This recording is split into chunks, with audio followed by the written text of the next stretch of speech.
Today I'm going to show you how you can film and edit content that you can share across TikTok, Instagram Reels, or YouTube Shorts. There are 3 phases in the process from filming a piece of short-form content to getting it ready to share.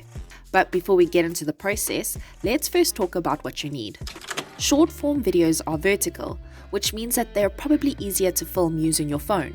You are welcome to invest in a tripod, but this isn't always necessary. I've been able to get a wide variety of shots by just balancing my phone using this cover or balancing it on other things. I haven't needed to get a tripod, but the only time that I think you would probably need a tripod is if you're specifically wanting that overhead shot and you want both of your hands to be involved.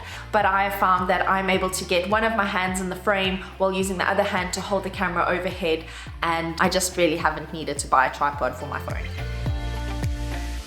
That said, you could use a DSLR camera for filming. Just make sure that you stay in the center of the shot when you're filming to make it easier in the edit to go from a horizontal to a vertical frame. As I mentioned earlier, I don't use a tripod for my phone, but it is not an option for me if I'm filming with my DSLR. I always use a tripod. It's too big and too clunky to randomly balance in places. I'm going to recommend an action camera too. I've enjoyed my GoPro. It films in up to 4K and I can take it underwater. It's easy to slip into my pocket and it can balance on most things too. However, I also have a little tripod that I use if I'm trying to get a specific angle.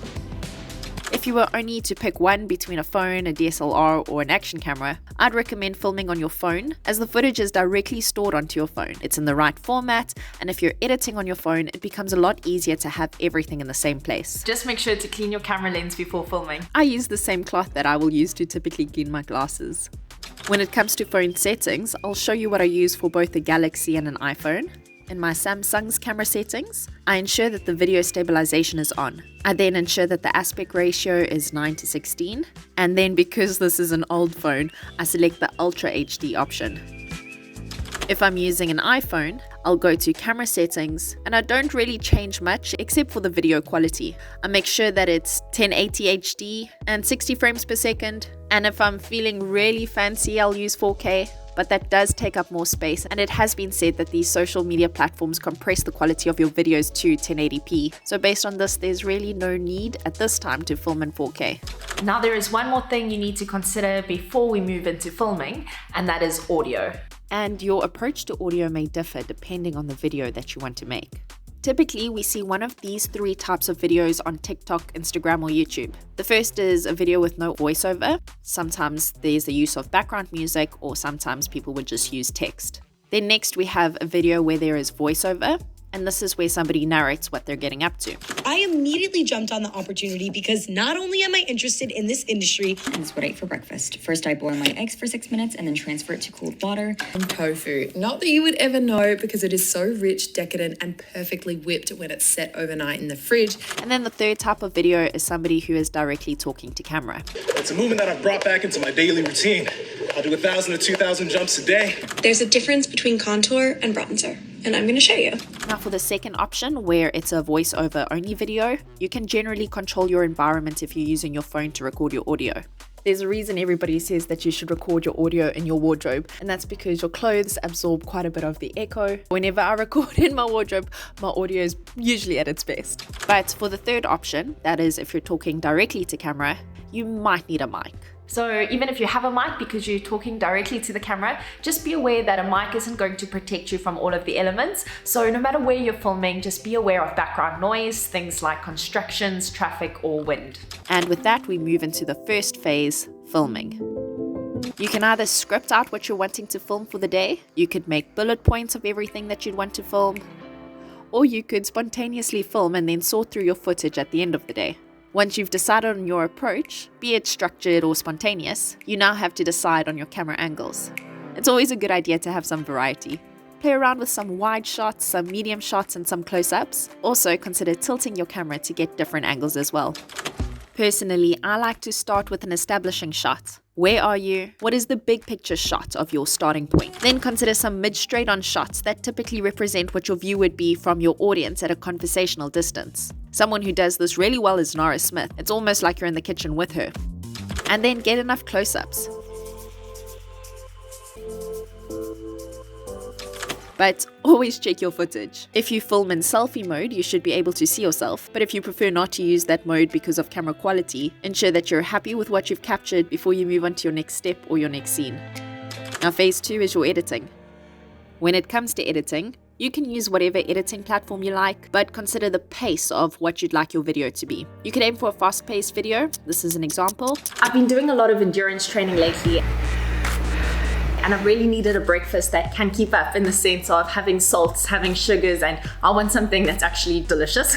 So this is a breakfast I have almost every single morning. I'm going to show you how to make it. Start with a container, half a cup of oats, 1 teaspoon chia seeds, 2 teaspoons brown sugar, pinch of salt, drizzle with milk, 2 teaspoons of almond butter, mix and leave overnight, and enjoy.